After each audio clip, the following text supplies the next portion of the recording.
Bonjour à tous mes chers amis footballistiques, qu'est-ce que vous dites aujourd'hui? Bienvenue sur la chaîne de Del Piazza. Alors oui, aujourd'hui je ne suis pas chez moi, je n'étais pas dans les conditions optimales pour voir cette finale de la Super Coupe, mais malgré tout, voilà, on a quand même pu y assister et vous donner bien sûr un petit avis à chaud, un petit débrief comme promis. Donc ce match-là qui opposait le Paris Saint-Germain à Tottenham a finalement tenu pas mal de ses promesses avec voilà, déjà en avant-match pas mal de discussions. Tottenham était donné pas nécessairement favori forcément dû à la très belle saison du Paris Saint-Germain qu'on a pu suivre l'année dernière, mais Paris, voilà, vous le savez, s'est retrouvé en finale de la Coupe du Monde des clubs. Ça a mis du temps et les revoici en finale de cette Super Coupe, alors qu'ils n'ont eu qu'une semaine d'entraînement de reprise, alors que Tottenham avait déjà eu une pré-saison importante. Donc la question était de savoir est-ce que le Paris Saint-Germain allait être malgré tout aux jambes face à cette équipe de Tottenham prête. Et finalement, au début, on a vu que ça a été un petit peu compliqué.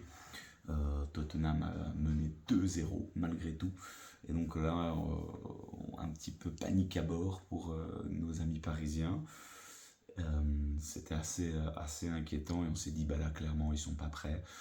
Il y a la saga Donnarumma, bien évidemment, hein, donc le gardien phare de la saison dernière qui devrait remporter le trophée Yashin, malheureusement n'a pas été sélectionné par Luis Enrique. Beaucoup de difficultés par rapport à la re-signature de son contrat. Pour finir, le Paris Saint-Germain est resté sur ses positions, Donnarumma aussi.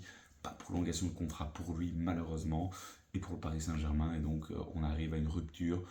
C'est Chevalier qui a été choisi pour jouer ce match et apparemment être le titulaire indiscutable. Et puis voilà, aujourd'hui sur le deuxième but, il a un petit peu failli, notre ami Chevalier.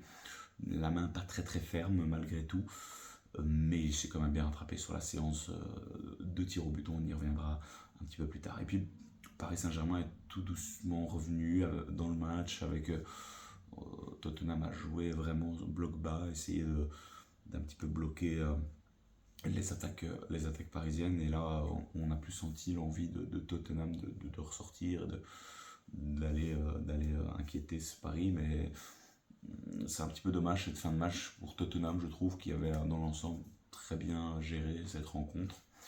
Et là, en fin de match, ils ont tellement reculé que finalement, ce qui devait arriver arriva. But de Lee Kang-in et de Ramos à la toute dernière minute. Deux mecs venus du banc, donc les changements de Luis Enrique ont été pertinents et bons. Et donc, encore une fois, Luis Enrique qui réussit son coup de poker. Saison parfaite pour Luis Enrique, il n'y a pas d'autre mot à dire. Il y a juste cette petite finale en Coupe du Monde des clubs qui restera un petit peu décevante. Ils auraient peut-être dû la gagner selon moi, mais voilà, ça clôture une saison complètement méritée pour le Paris Saint-Germain qui s'impose au pénalty. Un arrêt de Chevalier, tir à côté de Tottenham. Donc voilà, on a senti cette équipe de Tottenham très très fébrile mentalement à la fin. Mais dans l'ensemble, c'était un match relativement plaisant à suivre pour cette reprise du championnat. Et félicitations au Paris Saint-Germain qui clôture ou qui commence finalement sa nouvelle saison avec déjà un trophée. Voilà, dites-moi vous ce que vous avez pensé de ce match-là. Est-ce que c'est mérité pour vous, cette victoire du Paris Saint-Germain? On se retrouve très vite sur la chaîne de Del Piazza, beaucoup de choses arrivent, le foot reprend mes chers amis, à très vite sur la chaîne, ciao ciao.